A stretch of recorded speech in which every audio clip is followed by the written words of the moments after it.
The Japanese Imperial Army sexually enslaved an estimated 200,000 women during the war. They were taken from the Philippines, Korea, and China, among other nations. Critics have repeatedly blasted the Prime Minister's handling of Japan's wartime history, straining relations in the region.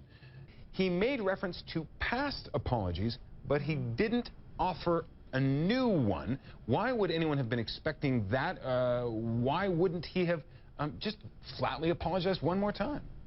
Well, here's the question, here's the challenge inside Japan about this question of apology. I think the Japanese people feel that their government has apologized a lot.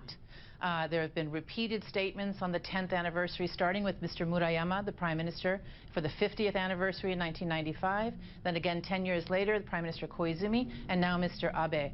But the regional relationships that Japan has with South Korea and China in particular are not improving.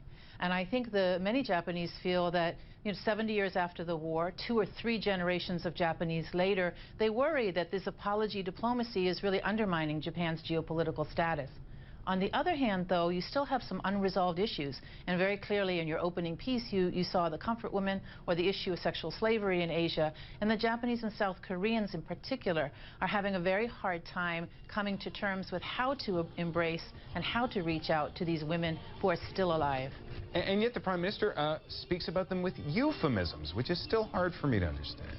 Well, the word comfort women is not a very comfortable one for anybody other than those who want to go back into the documents of the middle of the 20th century. This is, in today's language, was a systemic coercion of women for the military brothels of the Imperial Army. It was what we call today human trafficking.